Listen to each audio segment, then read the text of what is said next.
రక్షకుడు యేసు ప్రభుండు, పాపుల రక్షకుడు యేసు ప్రభుండు. నీతిమంతుల కాదు పాపుల పిలచన్, నీతిమంతుల కాదు పాపుల పిలచన్. నిన్ను హృదయం బారా ప్రేమించును, నిన్ను హృదయం బారా ప్రేమించును, ప్రేమించును. నా మాట వినుమని ప్రభువనెను, నా మాట వినుమని ప్రభువనెను. తప్పిన వారిని వెదకవచ్చన్, తప్పిన వారిని వెదకవచ్చన్. తానే వేదకే నిన్ను పరికించుము, తానే వేదకే నిన్ను పరికించుము. దాపున నిలచెను రక్షింపను, దాపున నిలచెను రక్షింపను, రక్షింపను. నా మాట వినుమని ప్రభువనెను, నా మాట వినుమని ప్రభువనెను. జీవనదాతగా ప్రభు యేసు వచ్చెన్, జీవనదాతగా ప్రభు యేసు వచ్చెన్. నిత్య జీవము నీకు కలిగించును, నిత్య జీవము నీకు కలిగించును. కావున ప్రభుని దరి చేరెను, కావున ప్రభుని దరి చేరెను, దరి చేరెను. నా మాట వినుమని ప్రభువనెను, నా మాట వినుమని ప్రభువనెను. జీవన జ్యోతిగా జగమునకొచ్చెన్, జీవన జ్యోతిగా జగమునకొచ్చెన్. నీవెరిగితివా నీ స్థితిని, నీవెరిగితివా నీ స్థితిని. నీ చీకటిని పోగొట్టును, నీ చీకటిని పోగొట్టును, పోగొట్టును. నా మాట వినుమని ప్రభువనెను, నా మాట వినుమని ప్రభువనెను. పాత వాటిని పారగద్రోలన్, పాత వాటిని పారగద్రోలన్. నూతన పరచును సర్వమును, నూతన పరచును సర్వమును. పరికించుముని స్థితిగతిని, పరికించుముని స్థితిగతిని, స్థితిగతిని. నా మాట వినుమని ప్రభువనెను, నా మాట వినుమని ప్రభువనెను. నిన్ను రక్షింపను పిలచుచుండే, నిన్ను రక్షింపను పిలచుచుండే. నా మాట వినుమని ప్రభువనెను, నా మాట వినుమని ప్రభువనెను. పాట సంఖ్య 389. పాత పాటల పుస్తకంలో 386, 389, 386. ఇమ్ముగాని హృదయము నిమ్ము, ఇమ్ముగాని హృదయము నిమ్ము, ఇమ్మనెన్ నీ ప్రభు, ఇమ్మనెన్ నీ ప్రభు. నావలో నిన్ను యావల చేర్చును, నావలో నిన్ను యావల చేర్చును, నాదుని నామము, యేసుని నామము. లోక సముద్రము దాటునప్పుడు దుఃఖ సంకటములకు జడియకు, లోక సముద్రము దాటునప్పుడు దుఃఖ సంకటములకు జడియకు, నావలో నిన్ను యావల చేర్చును, నావలో నిన్ను యావల చేర్చును, నాదుని నామము, యేసుని నామము. ఇమ్ముగాని హృదయము నిమ్ము, ఇమ్ముగాని హృదయము నిమ్ము, ఇమ్మనెన్ నీ ప్రభు, ఇమ్మనెన్ నీ ప్రభు. నావలో నిన్ను యావల చేర్చును, నావలో నిన్ను యావల చేర్చును, నాదుని నామము, యేసుని నామము. లోకమంతా యురులే నీకు, లోకాశలకు లొంగెదవేళ, లోకమంతా యురులే నీకు, లోకాశలకు లొంగెదవేళ, లోకరాక్షకు యేసుని మాటకు, లోకరాక్షకు యేసుని మాటకు లోబడు మీప్పుడే, లోబడు మీప్పుడే.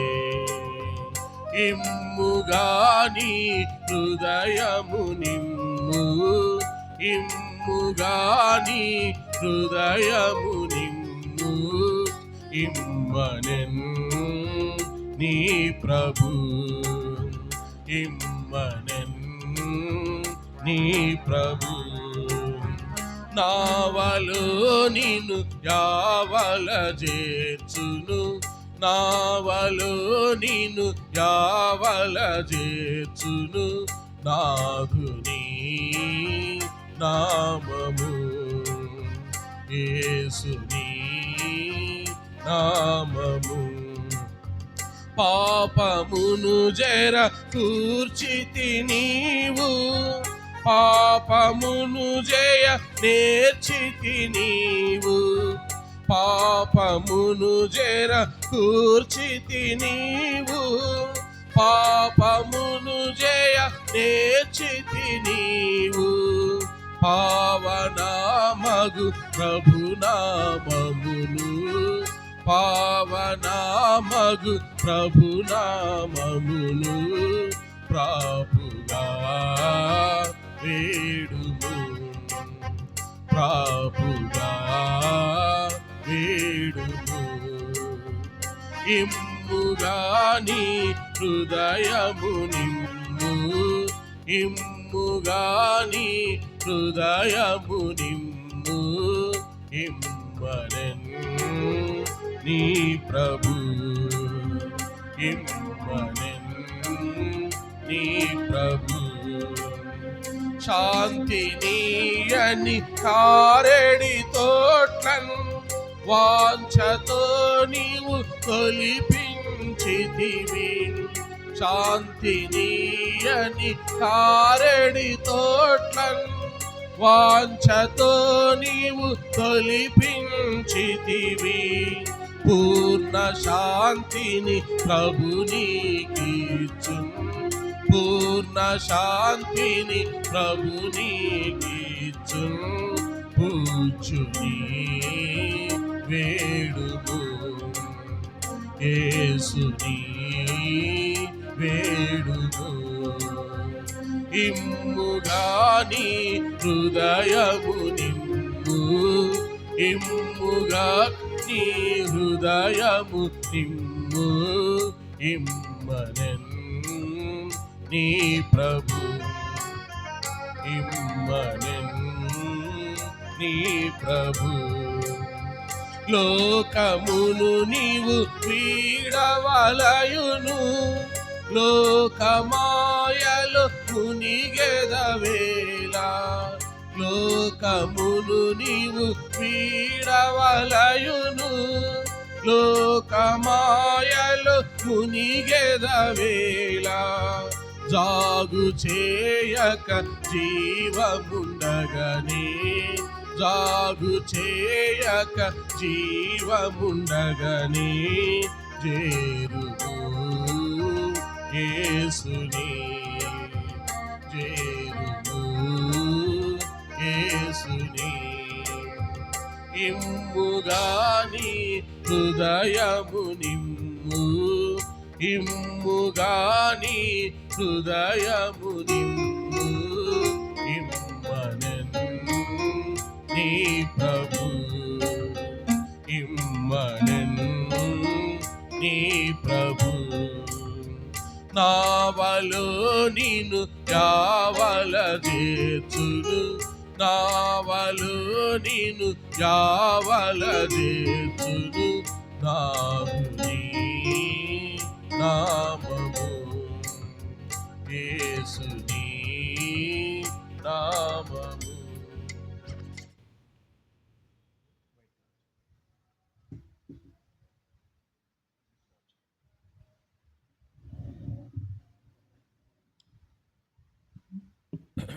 స్వార్థ గుడిక నిమిత్తమై యెషయా గ్రంథము 53వ అధ్యాయం.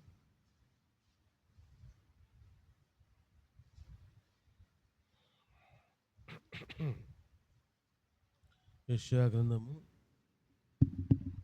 53వ అధ్యాయము 6వ వచనం చదువుకుందాం. 6వ వచనాన్ని చదువుకుందాం. మనమందరము గొర్రెల వలె త్రోవ తప్పిపోతిమి, మనలో ప్రతి వాడును తనకిష్టమైన త్రోవకు తొలగెను. యెహోవా మన అందరి దోషమును అతని మీద మోపెను. ప్రార్థన చేసుకుందాం.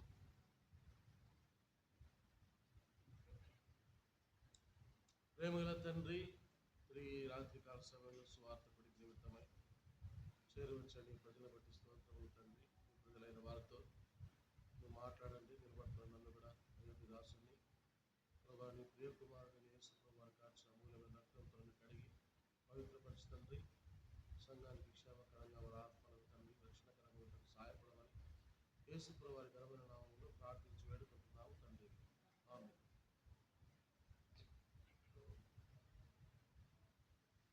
యెషయా గ్రంథము 53వ అధ్యాయము 6వ వచనంలో మనము పోయిన 2 వారాల్లో 6వ వచనంలో 2 భాగాలు మనం చూసుకుంటూ వచ్చినాం. మొదటిది, గొర్రెల వలె మనం త్రోవ తప్పిపోయినామని, మరి ఎవరు ఎలా తప్పిపోతూ వచ్చినారు అనే విషయాలు ఆ వచనంలో మనం చూస్తూ వచ్చినాం. వచనంలో మొదటి లైన్లో. తర్వాత అదే వచనంలో 2వ లైన్లో ప్రతి వాడును తనకిష్టమైన త్రోవకు తొలగెను. త్రోవకు తొలగడం అంటే ఏమిటి, ఎవరు తొలగిపోతూ వచ్చినారు, దాని పర్యవసానం ఏమిటి అనే విషయాలను గత వారంలో చూసుకుంటూ వచ్చినాం.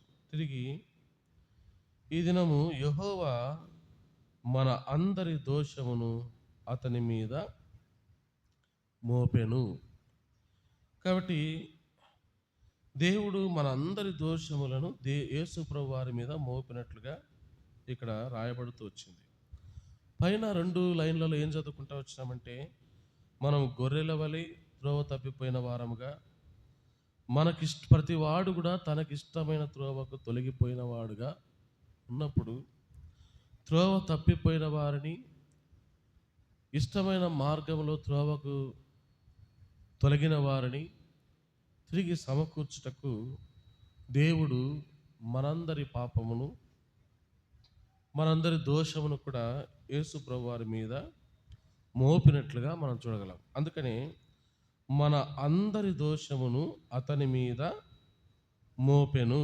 యెషయా గ్రంథము 53వ అధ్యాయంలో తండ్రి అయిన దేవుడు యేసు ప్రభు వారి విషయమై ఎలాంటి ఆలోచన కలిగి ఉన్నాడు అని మనం గమనిస్తే, యెషయా గ్రంథం 53వ అధ్యాయం 4వ వచనంలో చివరి లైన్లో, 4వ వచనం చివరి లైన్లో, దేవుని వలన బాధింపబడిన వాడు, శ్రమ నొందిన వాడు అని క్రీస్తు గురించి తండ్రి అయిన దేవుడు ఉద్దేశించి రాయించిన మాటలు. అంటే దేవుని వలన యేసు ప్రభు వారు, అంటే దేవుని చిత్తాన్ని లేదా లోక రక్షణ కొరకు లేదా పాపాత్ములైన వారి కొరకు దేవాది దేవుడే ఈ లోకానికి వచ్చి బాధపడిన వాడుగా, శ్రమ పడిన వాడుగా యెషయా ప్రవక్త క్రీస్తు గురించి యేసు ప్రభు పుట్టక ముందే ప్రవచిస్తూ వచ్చినాడు. 10వ వచనం, అతని నలుగుగొట్టుటకు యెహోవాకు ఇష్టమాయను. అదే 10వ వచనంలో 6వ లైన్లో, యెహోవా ఉద్దేశము అతని వలన సఫలమగును. అంటే యేసు ప్రభు వారిని బాధ పెట్టడానికి, శ్రమ పెట్టడానికి, నలుగొట్టడానికి అది దేవునికి ఇష్టమైంది, అది దేవుని ఉద్దేశమైంది అని యెషయా గ్రంథంలో 53వ అధ్యాయంలో మనం చదువుతూ వచ్చినాం. అదేవిధంగా 6వ వచనంలో చివరి లైన్లో మనం చదువుకున్న ఈ దిన భాగం కొరకు, యెహోవా మన అందరి దోషమును అతని మీద మోపెను. కాబట్టి మనము చేసిన దోషములు, మనము గొర్రెల వలె త్రోవ తప్పిపోయినప్పుడు, ప్రతివాడు తనకిష్టమైన త్రోవకు తొలగినప్పుడు, కాబట్టి మన ఇష్టాలను మనం నెరవేర్చుకుంటా వచ్చినాం. దేవుని మార్గములో నుండి మనం తొలగిపోతూ వచ్చినాం.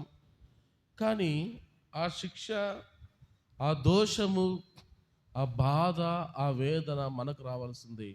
కానీ దేవుడు ఎవరి మీద దాన్ని మోపినాడంటే, ప్రభు అయిన యేసు ప్రభు వారి మీద దానిని మోపినట్లుగా మనం గమనించవచ్చు. అందుకని యేసు ప్రభు వారి విషయమై ఈ లోకంలో ఆయన రాకముందే, దేవుడు రాకముందే ప్రభు వారి గురించి యెహెజ్కేలు ప్రవక్త ఏమని సెలవిస్తూ వచ్చాడంటే చూడండి. యెహెజ్కేలు గ్రంథం 34వ అధ్యాయము 23వ వచనం. యెహెజ్కేలు గ్రంథము 34వ అధ్యాయము 23వ వచనం. వాటిని మేపుటకై, లేదా 22 నుంచి, నా గొర్రెలు ఇక దోపుడు కాకుండా గొర్రెలకును మధ్య తీర్పు తీర్చి నేను వాటిని రక్షించదను. వాటిని మేపుటకై నేను నా సేవకుడైన దావీదును వాటి మీద కాపరినిగా నియమించదను. అతడు వాటికి కాపరిగా ఉండి వాటిని మేపును అని రాయబడింది. యెహెజ్కేలు ప్రవక్త ఈ గ్రంథాన్ని రాసేటప్పటికీ మరి దావీదు ఉన్నాడా? దావీదు గురించి రాయబడింది కాబట్టి దావీదు ఉన్నాడా అంటే, దావీదు అప్పటికి లేడు, చనిపోయినాడు. మరి దావీదు అనే మాట ఇక్కడ ఎవరిని ఉద్దేశించి ప్రవక్త చెప్తూ వచ్చినాడు అని మనం ఆలోచిస్తే, ప్రభు అయిన యేసుక్రీస్తు వారి గురించి ఈ మాట రాయబడింది. వాటిని మేపుటకై నేను నా సేవకుడైన దావీదును వాటి మీద కాపరిగా నియమించితిని. కాబట్టి ఎప్పుడు నియమించినాడు? ఈ లోకము పుట్టక మునిపే ప్రభు వారిని తండ్రి అయిన దేవుడు కాపరిగా నియమిస్తూ వచ్చినాడు. ఎందుకంటే లోకంలో ఉన్న ప్రతి వారు కూడా యెషయా 53:6 ప్రకారం మనమందరము గొర్రెల వలె త్రోవ తప్పిపోతిమి. కాబట్టి త్రోవ తప్పిపోయిన గొర్రెలను తమకిష్టమైనటువంటి మార్గములోనికి తొలగిపోయిన గొర్రెలను కాబట్టి తిరిగి ప్రభువు సమకూర్చడానికి, తన జనాంగాన్ని తిరిగి సమకూర్చుకోవడానికి దేవుడు ప్రభు యేసుక్రీస్తు వారిని ఈ లోకానికి ఒక కాపరిగా పంపిస్తూ వచ్చినాడు కదా. గొర్రెలు ఉంటాయి, కాపరి లేకపోతే ఏమైపోతాయి? గొర్రెలు చదిరిపోతాయి. వాటిని మేపేవాడున్నాడు, వాటికి గాయమైతే కట్టేవాడున్నాడు. ఒక్కోసారి గొర్రెలు పోతున్నప్పుడు అవి మధ్యలోనే పిల్లల్ని ఈనుతాయంటే కంటాయంటే నాకు తెలుసు సరిగా. అవి ఆ పిల్లల్ని ఈనినప్పుడు లేదా కనినప్పుడు ఆ కాపర్లు ఏం చేస్తారంటే ఆ చిన్న చిన్న ఆ గొర్రెల్ని పట్టుకొని వాళ్ళు పోతూ ఉంటే నేను చూస్తూ వచ్చిన. కాబట్టి కాపరి అనేవాడు ఒకడు ఉంటే గొర్రెల విషయమై శ్రద్ధ చూపుతాడు, గొర్రెలను మేపుతాడు, గొర్రెలను సంరక్షిస్తాడు. అవి తప్పిపోతున్నప్పుడు వాటిని మందలించి కొట్టైనా సరే సరైన మార్గంలోనికి నడిపిస్తాడు. కాబట్టి దేవుడు కూడా ఈ లోకంలో ఉన్న ప్రజలు గొర్రెల వలె త్రోవ తప్పిపోతున్నప్పుడు దేవుని మార్గములను విడిచిపెట్టి పులైన పైన కూర్చో తమ మార్గాలు విడిచిపెట్టి తొలగిపోతున్నప్పుడు దేవుడు ఏం చేస్తా వచ్చాడంటే తప్పిపోయినటువంటి గొర్రెలను సమకూర్చడానికి ప్రభు అయిన యేసుక్రీస్తు వారిని ఈ లోకానికి గొర్రెల కాపరిగా, మంచి కాపరిగా, గొప్ప కాపరిగా ఆ దేవుడి లోకానికి ప్రభు వారిని పంపిస్తూ వచ్చినాడు. అదే 34వ అధ్యాయము 11-12 వచనాలు మనం గమనిస్తే, యెహెజ్కేలు గ్రంథము 34:11-12 వచనాలు మనం గమనిస్తే, ప్రభు అయిన యెహోవా సెలవిచ్చినదేమనగా, ఇదిగో నేనే నా గొర్రెలను వెదకి వాటిని కనుగొందును. తమ గొర్రెలు చెదిరిపోయినప్పుడు కాపరులు వాటిని వెదకునట్లు నేను నా గొర్రెలను వెదకి చీకటి గల మబ్బు దినమందు ఎక్కడెక్కడికి అవి చెదిరిపోయినో అక్కడి నుండి నేను వాటిని తప్పించి ఆయా జనముల నుండి వాటిని తోడుకొని వచ్చి. చూసారా? అంటే ఎందుకు ఈ కాపరి లోకానికి వచ్చినాడు? దేవుడు ఒక కాపరిగా ఎందుకు ఈ లోకానికి దేవుడు వచ్చినాడంటే, చీకటి గల ప్రాంతాల్లోనికి, ముళ్ళ పొదల్లోనికి, తమకు తెలియని మార్గములలోనికి గొర్రెలు తప్పిపోయినప్పుడు, కాపరి స్వరాన్ని వినలేక వేరే మందలలో గొర్రెలు కలిసిపోతున్న సమయములలో, కాబట్టి బక్కచిక్కిపోయిన గొర్రెలను బలపరచడానికి, తప్పిపోయిన వాటిని తిరిగి సమకూర్చడానికి, గాయపడిన గొర్రెలను గాయము కట్టడానికి యేసు ప్రభు ఈ లోకానికి ఒక కాపరిగా వస్తూ వచ్చినాడు. కాబట్టి ఎందుకు వచ్చినాడు ఆయన కాపరిగా అంటే, చెదిరిపోయిన వాటిని, తప్పిపోయిన వాటిని సమకూర్చడానికి. మరి యేసు ప్రభు వారు కూడా తన మాటలలో ఏమన్నాడంటే చూడండి, యోహాను రాసిన సువార్త 10వ అధ్యాయములో సాక్షాత్తు ప్రభువారే తన గురించి తాను ఏం చెప్పుకుంటూ వచ్చినాడంటే, యోహాను సువార్త 10వ అధ్యాయం 11-12 వచనాలు. యోహాను సువార్త 10వ అధ్యాయం 11-12 వచనాలు. నేను గొర్రెలకు మంచి కాపరిని, మంచి కాపరి గొర్రెల కొరకు తన ప్రాణము పెట్టును. జీతగాడు గొర్రెల కాపరి కాడు గనుక గొర్రెలు తనవి కానందున తోడేలు వచ్చుట చూచి గొర్రెలను విడిచిపెట్టి పారిపోవును. తోడేలు ఆ గొర్రెలను పట్టి చెదరగొట్టును. కాబట్టి ఒక్కోసారి గొర్రెలు కాపరి లేక, ఒక్కోసారి గొర్రెలు దారి కనుక్కోలేక, ఒక్కోసారి గొర్రెలు క్రూర మృగాలను బట్టి అవి చెదిరిపోతున్నప్పుడు, ఇక్కడ యేసుప్రభు వారు ఎలా ఈ లోకానికి వచ్చాడంట? కాపరిగా వచ్చినాడు. చెదిరిపోయిన తన ప్రజలు, ఇక్కడ గొర్రెలంటే గొర్రెలని కాదు, గొర్రెలంటే ఎవరు? మనము దేవుని విషయాల్లో తప్పిపోయినప్పుడు, దేవుని మార్గములలో మనం తప్పిపోతున్నప్పుడు, దైవ సంబంధమైన కోరికలు నెరవేర్చకుండా మన శరీర సంబంధమైన కోరికలను లోకంలో మనకిష్టం వచ్చినట్లు మనం ప్రవర్తిస్తూ వచ్చినప్పుడు మనలను సరిచేయడానికి పాపపు మార్గములో నుండి ఆ పాపపు అనే ఆ చెరలో నుండి విడిపించడానికి వచ్చిన మంచి కాపరి దేవుడే ప్రభు అయిన యేసుక్రీస్తు వారు. ప్రభు అయిన యేసుక్రీస్తు వారు. ఇంతవరకు బాగానే ఉంది. కానీ మనం చదువుకున్న లేఖన భాగంలో యెషయా 53:6లో ఏం చదువుకున్నాం మనం? మన అందరి దోషమును యెహోవా అతని మీద మోపెను. గొర్రెల వలె తప్పిపోయింది మనం, గొర్రెల వలె మనకిష్టమైన త్రోవకు తొలగింది మనము. అయితే యేసు ప్రభు వారి విషయమై తండ్రి అయిన దేవుడు ఏం చేశాడంట?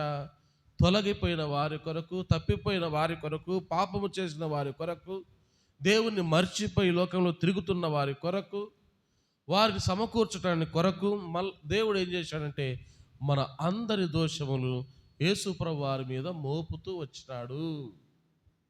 ఆయన మోపుతూ వచ్చినాడు. మోపు ఏం చేశాడు? మన పాపములకు బదులుగా యేసు ప్రభు వారిని బలి ఇస్తూ వచ్చినాడు. మన పాపముల కొరకై యేసు ప్రభు వారిని బలిస్తూ వచ్చాడు. మనం బలి కావాలా, మనం చనిపోవాలా మన పాపాన్ని బట్టి. ఎవడు పాపం చేస్తే వాడు శిక్ష భరించాలా, అది ధర్మశాస్త్రం. ఎవడు పాపము చేస్తే వాడు కొరడా దెబ్బలు తినాలా, అది ధర్మశాస్త్రం. ఎవడు పాపం చేస్తే వాళ్ళు రాళ్ళతో కొట్టబడి చంపబడాలా, అది ధర్మశాస్త్రం చెబుతుంది, దేవుని వాక్యం చెబుతుంది. రాళ్ళతో కొట్టబడి చంపవలసింది మనం, ఒకటి తక్కువ దాదాపు 39 కొరడా దెబ్బలు తినవలసింది ధర్మశాస్త్రం ప్రకారం మనము. మ్రాను పైన వ్రేలాడదీయవలసింది పాపము చేసిన వాడు, ఎవడు పాపము చేసినో వాడే మాను పైన వేలాడదీయబడవలనని ధర్మశాస్త్రంలో దేవుడు రాయించి పెడుతూ వచ్చినాడు. కాబట్టి ఈ శిక్ష అంతా మనది, ఈ అవమానం మనది, ఈ పాపపు భారం మనది, దానికి రావాల్సిన శిక్ష మనది, దానికి రావాల్సిన అవమానము మనది. అయితే మన అవమానాన్ని, మన శిక్షను, మన బాధను, మనం పొందవలసిన భయంకరమైన మరణాన్ని ప్రభువారు లేకపోతే తండ్రి అయిన దేవుడు తన కుమారుడి మీద మోపుతూ వచ్చినాడు. అందుకని యేసుప్రభు వారి గురించి జకర్యా ప్రవక్త ఏం చెప్పినాడు చూడండి, ఏమని రాస్తూ వచ్చాడు చూడండి. జకర్యా గ్రంథము 13వ అధ్యాయం 7వ వచనం. జకర్యా గ్రంథము 13వ అధ్యాయం 7వ వచనం. ఖడ్గమా నా గొర్రెల కాపరి మీదను నా సహకారి మీదను పడుము, ఇదే సైన్యములకు అధిపతిగా యెహోవా వాక్కు. గొర్రెలు చెదరిపోవునట్లు కాపరిని హతము చేయుము, చిన్నవారి మీద నేను నా హస్తమునుంచుదును, ఇదే యెహోవా వాక్కు. ఇంతకు కాపరి అంటే మనం ఎవరు కాపరిని చూసుకుంటా వచ్చినాం? ఎవరు కాపరి? యేసు ప్రభువే చెప్తా వచ్చాడు. యోహాను సువార్త 10, 11, 12 వచనాల్లో ఏం 10వ అధ్యాయం 11, 12 వచనాల్లో ఏం చదువుకున్నాం? నేను గొర్రెలకు మంచి కాపరిని. కాబట్టి తండ్రి అయిన దేవుడు ఆ ఖడ్గం అంటే ఏంది? శిక్ష. ఇప్పుడు గొర్రెను వధించాలంటే, ఒక జంతువు యొక్క చర్మం ఒలచాలంటే, ఎముకలను ముక్కలు ముక్కలుగా చేయాలంటే, మాంసాన్ని కొయ్యాలి అంటే ఏం ఆయుధం ఉండాలి మనిషికి? పదునైన ఆయుధాలు ఉండాలా. ఆయుధాలు ఉన్నప్పుడు ఆ జంతువుని ఏ విధంగానైనా మనము ఆ భాగాలుగా విభజిస్తూ వస్తాం. అదేవిధంగా యేసు ప్రభు వారు ఎవరంటే కాపరిగా వచ్చినాడు. ఈ కాపరి మీద దేవుడు ఏం చేశాడంట? ఖడ్గమా నా గొర్రెల కాపరి మీదను నా సహకారి మీదను పడు. ఇంతకు ఈ ఖడ్గము ఎవరి మీద పడింది? గొర్రెలు చెదరిపోవునట్లు అన్నాడు. మరి ఈ ప్రవచనము ఎవరి విషయంలో చెప్పబడింది? మార్కు రాసిన సువార్త 14వ అధ్యాయం. మార్కు రాసిన సువార్త 14వ అధ్యాయం చూడండి, 27వ వచనం. మార్కు రాసిన సువార్త 14వ అధ్యాయము 7వ వచనం చూడండి. అప్పుడు యేసు వారిని చూచి, మీరందరూ అభ్యంతర పడెదరు, గొర్రెల కాపరిని కొట్టుము, గొర్రెలు చెదరిపోవును అని వ్రాయబడి ఉన్నది కదా. ఎక్కడ రాయబడింది? మనం జకర్యా గ్రంథము 13వ అధ్యాయం 7వ వచనంలో మాట చూసినాం. గొర్రెల కాపరిని కొట్టుము, గొర్రెలు చెదరిపోవును. ఖడ్గమా నా గొర్రెల కాపరి మీద పడు. ఖడ్గము గొర్రె మీద పడితే ఏమవుతుంది? గొర్రె ఒక ఖడ్గం ఎత్తి మనం గొర్రెను అలా కొడితే ఏమైపోతుంది? తల, శరీరము వేరు వేరు అవుతాయి. అంటే మరణిస్తుంది. ఖడ్గం ఎత్తినప్పుడు గొర్రె మరణిస్తుంది. కాబట్టి ఆ కాపరి, గొర్రెల కాపరి మీదికి దేవుడు ఏం చేశాడంటే తన ఖడ్గమును, ఇక్కడ ఖడ్గం అంటే అవమానము, శ్రమలు, నిందలు, బాధలు, శిలువ మరణం, ఇదంటను కలిసి దేవుని ఖడ్గంగా మనం చెప్పవచ్చు.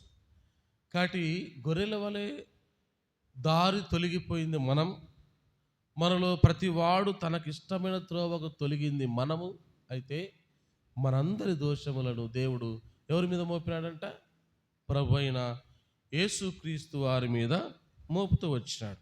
అందుకని ఈ సృష్టి కూడా పుట్టక ముందే ప్రభు అయిన యేసుక్రీస్తు వారిని తండ్రి అయిన దేవుడు ఎలా తను పిలుచుకుంటూ వచ్చినాడో, ఆ క్రీస్తు వారిని ఎలా చూపిస్తూ వచ్చినాడో ప్రకటన గ్రంథము 13వ అధ్యాయము 8వ వచనంలో మనం గమనిస్తే, ప్రకటన గ్రంథము 13వ అధ్యాయం 8వ వచనాన్ని మనం గమనిస్తే, భూనివాసులందరూ అనగా జగదుత్పత్తి మొదలుకొని వధింపబడి ఉన్న గొర్రె పిల్ల.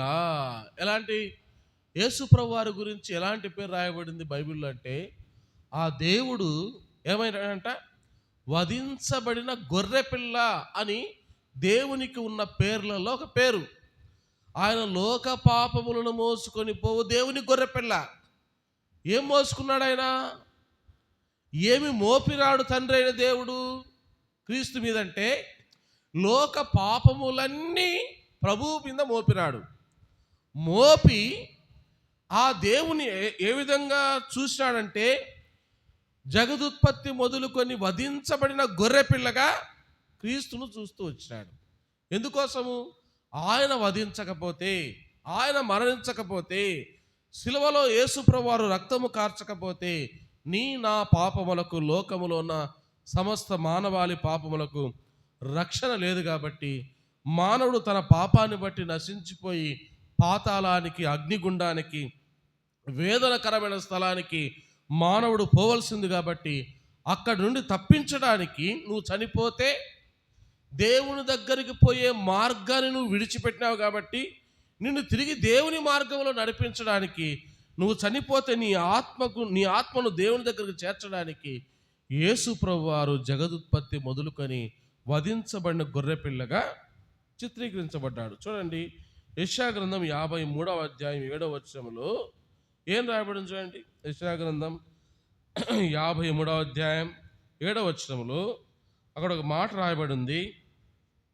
వదకు తేబడు గొర్రె పిల్లయు, బొచ్చు కత్తిరించు వాని ఎదుట గొర్రెయు అన్నాడు. అంటే యేసు ప్రభువు వారి గురించి ఏం చెప్పబడింది యెషయా గ్రంథములో అంటే, వదకు తేబడిన గొర్రె పిల్ల.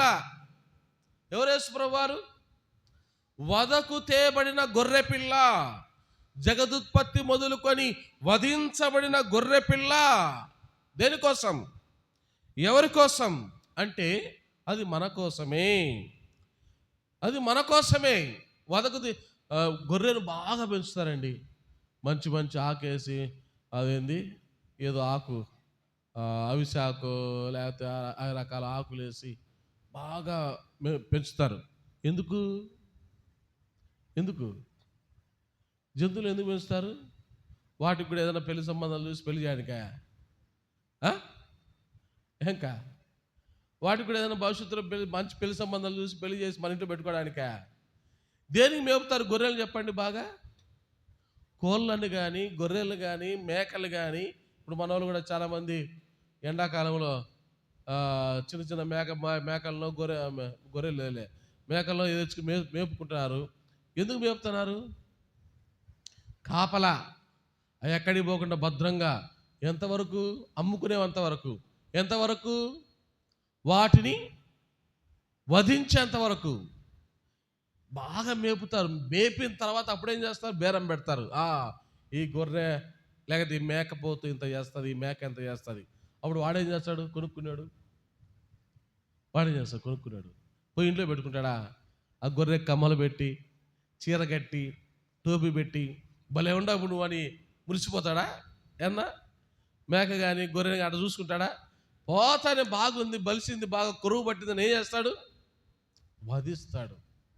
వధిస్తాడు. అట్లనే దేవుడు కూడా యేసుప్రభు వారిని ఎలా చిత్రీకరించాడంటే వధకు తేబడు గొర్రెపిల్ల. కాబట్టి మన కోసము యేసుప్రభు వారు వధించబడ్డాడు. అందుకని యెహోవా మన అందరి దోషమును అతని మీద మోపెను. 22వ కీర్తనలో 20వ వచనంలో మనం గమనిస్తే నిజంగా యేసుప్రభు వారి లోకానికి రాకముందే, యేసుప్రభు వారు మనందరి కోసం సిలువలో ప్రాణము పెట్టకముందే ప్రభువు గురించి ఆయా ప్రవక్తలు ఏమని ప్రవచిస్తూ వచ్చారో మనం గమనిస్తే 22వ కీర్తన 20వ వచనం, ఖడ్గము నుండి నా ప్రాణమును, కుక్కల బలము నుండి నా ప్రాణమును తప్పింపుము. ఎవరి గురించి ప్రవచనం? ఎవరి గురించి మాటలు రాయబడ్డాయంటే ప్రభు అయిన యేసుక్రీస్తు వారి గురించి.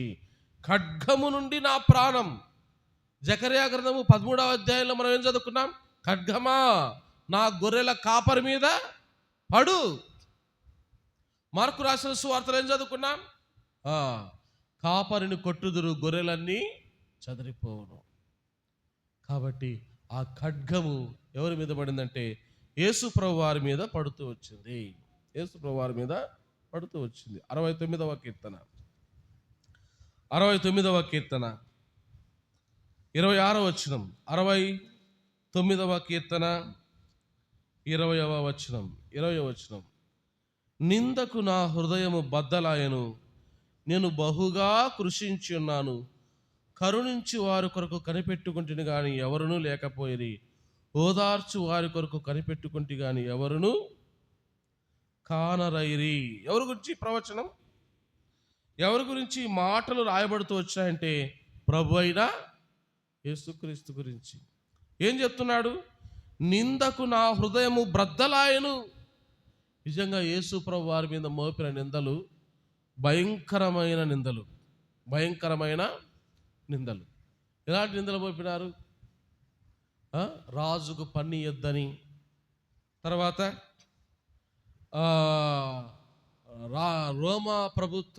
రోమా ప్రభుత్వ యొక్క రాజు యొక్క రాజ్యాన్ని కూలదోసేవానిగా, ప్రభుత్వానికి పన్ను కట్టద్దన్నవానిగా, దయ్యములు పట్టిన వాడుగా, దయ్యపు శక్తుల చేత అద్భుత కార్యములు చేసేవానిగా, మతి చెలించిన వానిగా, అంటే తిక్కలోనిగా చేశారు. ఎవరిని? ఈ బాధలన్నీ. అందుకని ఇక్కడ దేవుడు అన్నాడు, అయ్యా నిందకు నా హృదయము బద్దలాయను. ఎవడైనా ఒక మాట అంటే మనం ఒప్పుకోం. మనం దేవుని కంటే గొప్ప వాళ్ళం. నన్ను అడిగితే మనం ఎట్టటోళ్ళం అంటే, ఆడవాళ్ళు కానీ మగవాళ్ళు కానీ మనము దేవుని కంటే చాలా గొప్ప వాళ్ళం. మనం. కానీ ఆ దేవుడు మన కొరకు పాపాత్ములము, నీచులము, మట్టోళ్ళము, పొట్టోళ్ళము, ఊపితే ఎగిరిపోయే ప్రాణం గల వాళ్ళము, అంతలో కనబడి అంతలో మాయమయ్యే ఆవిరి వంటి మన జీవితాల కొరకు, మన ఆత్మ సంబంధమైన క్షేమం కొరకు, మనకు రక్షణ ఇవ్వడానికి కొరకు, మనము చనిపోతే దేవుని రాజ్యంలో మనములు చేర్చడం కొరకు ఆ దేవుడు ఈ లోకానికి వచ్చి ఒక కాపరిగా, వధకు సిద్ధమైన గొర్రెపిల్లగా, వధించబడిన గొర్రెపిల్లగా ఈ లోకానికి వచ్చి ఆ ఖడ్గాన్ని ఆ ప్రభువారు భరిస్తూ వచ్చినాడు. నిందకు తన హృదయం బద్దలైపోతున్న తండ్రి అయిన దేవుని చిత్తము నెరవేర్చుట కొరకు ఆ దేవుడు మన నిందలన్నీ ఆయన భరిస్తూ వచ్చాడు. అందుకని ఏమన్నాడు? కరుణించు వారి కొరకు కనిపెట్టుకుంటుని కానీ ఎవరునూ లేకపోయిరి, ఓదార్చు వారి కొరకు కనిపెట్టుకుంటుని కానీ ఎవరునూ కానరైరి. ఆ బాధలు, ఆ దుఃఖములు, ఆ నిందలు, తల్లి పక్కన లేదు, సోదరులు పక్కన లేరు, శిష్యులు పక్కన లేరు, ఎవరు ఆయన నమ్ముకున్న ఎవరు కూడా, మేలు చేసిన ప్రజలు కూడా దేవుని దగ్గర లేరండి. దేవుని దగ్గర లేరు. కొంతమంది మనుషులు ఎలా ఉంటారంటే, ఒక వ్యక్తి చేత మేలు పొందే వరకే ఆ వ్యక్తిని పొగిడి అందలాన్ని ఎక్కించి, సింహాసనం ఎక్కించి, అక్క మంచిది, అన్న మంచోడు అంటారు. తేడా వస్తే చేసిన మేలులన్నీ మర్చిపోయి, వాడా నాకేం పెట్టాడు, నా ఏదో నేను పెట్టింటే వాడు నాకు పెట్టినాడు అంటారనమాట. ఇది మానవ స్వభావం. ఏం పెట్టాను నాకోడు? వారి ఇంట్లో బియ్యం మూటలు తినింటాడు, లెక్క తినింటాడు, వస్తువులు తినింటాడు, అన్నీ తినింటాడు. లాస్ట్కి వచ్చి సరిపోకపోయేటప్పటికి ఏమంటాడంటే మనుషులు, ఏం పెట్టినాను నాకోడు, వాడు నాకేం పెట్టాను, నేను వానికి పెట్టాను, వాడు నాకు పెట్టాను, సరిపోయింది అన్నట్టుగా మాట్లాడతాడు. యేసుప్రభువు వారు అనేకులకు ఎన్నో మేలులు చేస్తే, మేలు చేసిన వాళ్ళు ఆయన దగ్గర లేరు, శిష్యులు ఆయన దగ్గర లేరు, అందరూ ఆయన ఒంటరి చేసి వెళ్ళిపోయిన పరిస్థితుల్లో ఆ ప్రభువారి లోకంలో ఆ ప్రభువారి లోకంలో తను పడిన బాధ, వేదన, శిక్ష అంతా ఇంత కాదండి. ఇదంతా ఎవరి కోసం అంటే మన కోసం. మన అందరి దోషము తండ్రి అయిన దేవుడు ఎవరి మీద మోపినాడంట? ప్రభువు మీద మోపినాడు. ఈ అవమానం, ఈ బాధ, ఈ దుఃఖం అంతా మన కోసం, మన పాపములు క్షమించడం కోసం, మనకు ఆత్మ సంబంధమైన రక్షణ మనకివ్వడం కోసం, మనం చనిపోతే మన ఆత్మను దేవుని రాజ్యంలో చేర్చడం కోసం ఆ దేవుడు మన కోసం ఇదంతా భరిస్తూ వచ్చాడు. దారి తప్పిపోయింది మనం, మన మార్గంలో మనం నడుచుకునింది మనము, శిక్ష పడింది మాత్రం దేవునికి. అందుకనే జాతరలో పల్లెటూరు కాబట్టి మీకు అర్థమవుతుంది చెప్తున్నా. జాతరలో ఏం చేస్తారు? మన కోరికలు నెరవేర్చబడాలంటే, మన ఇంటికి క్షేమం కలగాలంటే ఏం చేయాలా? జాతరలలో ఏం చేయాలా? నీ కోడినో, నీ కుక్కనో, నీ మేకనో, నీ దున్నపోతునో, ఏదో నీకు శక్తి మేరకు ఏం చేస్తావు? తీసుకుపోయి ఆయా రకాల దేవాలయాల దగ్గర బలి ఇస్తారు. ఎందుకు ఆ బలి ఇవ్వడం ద్వారా దేవుని యొక్క కోపము చల్లారుతుంది, దేవుడు నాకు మేలు చేస్తాడు అనే ఒక భావన ఈ రోజుకి ప్రజల్లో ఉంది. కాబట్టి ఆ గొర్రెలు, మేకలు, కోళ్ళను, పొట్టేళ్లను, ఎడ్లను బలివ్వడం ద్వారా దేవుడు సంతోషపడలే. ఒకప్పుడు నింది, కానీ వాటి ద్వారా మనిషి యొక్క పాపం పోదు, వాటి ద్వారా దేవుడు సంతోషపడడు. కాబట్టి వాటికి బదులుగా సాక్షాత్తు దేవుడు ఈ లోకానికి వచ్చి మనందరి కొరకు ఏం చేయబడ్డాడంటే దేవుడు శిక్షించబడ్డాడు. 89వ కీర్తన 38వ వచనం. 89వ కీర్తన 38వ వచనం. ఇట్లు సెలవిచ్చిండియు, నీవు మమ్మను విడనాడి విసర్జించి ఉన్నావు, నీ అభిషక్తుని మీద నీవు అధిక కోపము చూపి ఉన్నావు. దేవుడు మన మీద కోపము ఎవరి మీద చూపినంట? అప్పుడప్పుడు మన సామెత అంటా ఉంటాం కదా, భార్య మీద కోపం వచ్చిందనుకో భర్తకి ఏం చేస్తాడు? భర్త కొడితే సూర్యకాంతం లెవెల్లో రివర్స్ తిరిగి నన్ను కొడుతుందని చెప్పేసి భార్యను కొట్టకుండా భర్త ఏం చేస్తాడు? పక్కన కొండో, అండో, బండో, గిండో ఏదో అనుకోండి, దాన్ని తీసుకొని చేస్తాడు. అత్త మీద కోపము దేనిపైన చూపిస్తారంట? దుత్త పైన. భార్య మీద కోపము ప్లేట్ పైన. మనుషుల మీద కోపము కోళ్ళ పైన. మనకు సరిపోయిన వ్యక్తి వస్తున్నాడు అనుకో, దీని మగం చూసాడు అంటామా లేదండి? మనుషుల పైన కోపము, ఇతరుల పైన. భర్త కోపం వస్తే భార్యను కొట్టలేక ప్లేట్ ఇసిరేస్తాడు. అత్త మీద కోపము కోడలు ఎవరి మీద చూపిస్తుంది? దుత్త పైన చూపిస్తుందంట. అంటే నా సామెత కాదండి, లోక సామెత. అట్లనే దేవుడు కూడా మన మీద ఉన్న కోపం, మనకు రావలసిన దోషం, మనకు రావాల్సిన పాప శిక్ష, దేవుని ఉగ్రత మన మీద ఉన్నప్పుడు, దేవుని యొక్క ఉగ్రత మన మీద ఉన్నప్పుడు, మన మీద ఉన్న ఉగ్రత, మన మీద ఉన్న కోపము దేవుడు ఎవరిపైన చూపించాడంట? ఎవరిపైన? నీ అభిషక్తుని మీద నీవు అధిక కోపము చూపి ఉన్నావు. కోపంలో కూడా మామూలు కోపం కాదు. ఎలాంటి కోపం అంట? అధిక కోపము, అధికమైన కోపము నీ అభిషక్తుని మీద నువ్వు చూపి ఉన్నావు. ఎందుకండి మన మీద కోపాన్ని దేవుడు ప్రభువు మీద ఎందుకు చూపించాడంటే, మన పాప శిక్షను తొలగించడానికి. ఎందుకు ఈ సువార్త కొడికలు? ఈ లోకంలో జీవించి ఒకరోజు చనిపోతే మనలో ఉన్న ఆత్మ యుగ యుగాలు నరకానికి పోకూడదని ఈ లోకంలో ఉన్నప్పుడు దేవుడు ఇలాంటి వాక్యాలు మన చెంతకు తీసుకొచ్చి, మీరు దేవుని నమ్ముకోండి, నీ కొరకై రక్తము చిందించి నీ కొరకై చనిపోయిన, నీ కొరకై ఖడ్గాన్ని భరించిన ఆ కాపరిని మీరు నమ్ముకోండి అని చెప్పడానికి దేవుడి స్వార్థ కొడికలు నియమిస్తూ వచ్చినాడు. ఒకవేళ ఆ దేవుని మన హృదయంలో చేర్చుకోకుండా మనం కూడా మనలో ప్రతివాడు తనకిష్టమైన త్రోవకు తొలగను అన్న విధంగా మనం కూడా ఒకవేళ జీవిస్తే మన ఆత్మలో ఒకరోజు నరకానికి వెళ్ళవలసి ఉంటుంది. కాబట్టి దాన్ని తప్పించడానికే ప్రభు మన శిక్షను ఆయన భరించినాడు. మన మీద ఉన్న కోపాన్ని క్రీస్తు మీద మోపుతూ వచ్చినాడు. మన దోషమును ఆయన మీద మోపుతూ వచ్చినాడు. లోక పాపములను మోసుకొని పోయి దేవుని గొర్రెపిల్లగా ప్రభువు ఈ లోకానికి వస్తూ వచ్చినాడు. కాబట్టి ప్రభుని యేసుక్రీస్తునందు మనం విశ్వాసం ఉంచితే మనకు రక్షణ. అందుకని ఒక మాట చూసిన ముగిచ్చేస్తాను. పేతురు రాసిన మొదటి పత్రిక 3వ అధ్యాయం 18వ వచనం. పేతురు రాసిన మొదటి పత్రిక 3వ అధ్యాయం 18వ వచనం. పేతురు రాసిన మొదటి పత్రిక 3వ అధ్యాయము 18వ వచనం. ఏలయనగా మనలను దేవుని యొద్దకు తెచ్చుటకు అనీతిమంతుల కొరకు నీతిమంతుడైన క్రీస్తు శరీరములో చంపబడి ఆత్మ విషయములో బ్రతికింపబడి పాపము విషయములో ఒక్కసారి శ్రమపడెను. కాబట్టి పాపము చేసింది మనం, పాపానికి శిక్ష మనది. కానీ ఆ పాపం విషయమై శ్రమ పొందింది దేవుడు. ఆ పాపముల విషయమై చనిపోవలసింది మనమైతే ప్రభు పాపముగా చేయబడి, అందుకని ఏం రాయబడింది?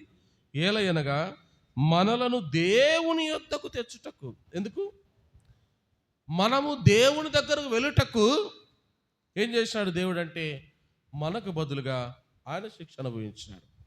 మనం ఈ లోకంలో మనకి ఇష్టమైన పాపాలు చేసి మనకి ఇష్టమైన బతికి అసూయలతో, కోపాలతో, పంతాలతో, పట్టింపులతో, వ్యభిచారాలతో,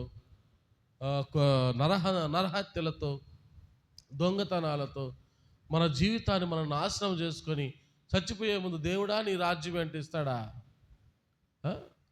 కొంతమంది ఏం చేస్తారంటే దొంగతనం చేసి దేవునికి సగం నాకు సగం. ఎవరు చేస్తారు? మళ్ళీ వీళ్ళకేం పేరు? మంచి దొంగ అంట. ఏం దొంగ? ఈ దొంగలు ఎలాంటి దొంగలు? దేవునికి సగం ఇచ్చి ఈడు సగం పెట్టుకుంటే వాడు ఏం దొంగ? మంచి దొంగ అంట.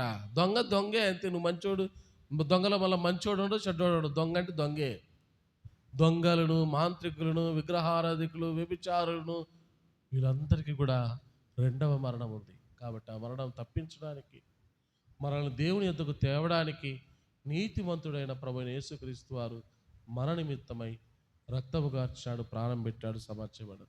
ఈ సువార్తను మనం నమ్మగలిగితే మన ఆత్మలకు దేవుడు రక్షణ ఇస్తాడు. ప్రభువైన యేసుక్రీస్తునందు విశ్వాసం ఉంచు, అప్పుడు నీవు నీ ఇంటి వారు ఆత్మరక్షణ పొందుతారు. ప్రార్థన చేస్తాం.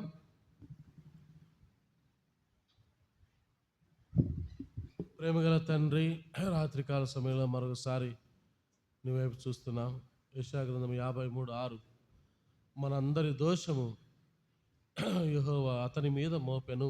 అవును తండ్రి, దారి తొలగిపోయిన గొర్రెల వలె మాకు ఇష్టమైన త్రోవకు తొలగిన మనుషుల వలె ప్రభావం ఈ లోకంలో మేము జీవించినప్పుడు తండ్రి, ఆ గొర్రెలను సమకూర్చడానికి తండ్రి నీ ప్రియకుమారుడైన క్రీస్తు వారిని లోకానికి ఒక మంచి కాపరిగా ప్రాణము పెట్టే కాపరిగా తండ్రి, గొర్రె తప్పిపోయిన గొర్రెలను వెదికే కాపరిగా నీ కుమారుడైన యేసుప్రభు వారిని తండ్రి లోకాన్ని పంపిస్తూ వచ్చేందుకు స్తోత్రములు.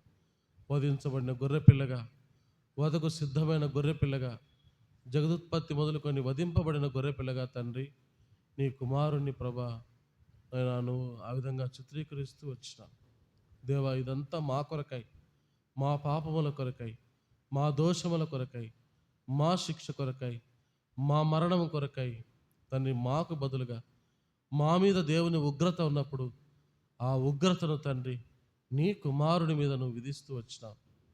మా మీద కోపాన్ని నీ కుమారుని మీద విధిస్తూ వచ్చిన తండ్రి, సత్యాన్ని నీ ప్రజలు తమ హృదయాల్లో దాచుకున్న వారై తండ్రి నాయన నిన్ను సంపూర్ణంగా వారి హృదయాల్లో చేర్చుకున్నట్టుకు సహాయం చేయమని యేసుప్రభు వారి ఘనమైన నామములో ప్రార్థించి వేడుకుంటున్నాము తండ్రి, ఆమేన్. తండ్రి అయిన దేవుని ప్రేమ, ప్రభువైన యేసుక్రీస్తు వారి యొక్క కృప, పరిశుద్ధాత్మక అన్యోన్య సహవాసము సువార్త కూడికలో చేరి వచ్చిన దేవుని ప్రజలకు, లోకములో చెదిరి ఉన్న సకల పరిశుద్ధులకు సదాకాలం తోడయుండును గాక. ఆమేన్. రేపు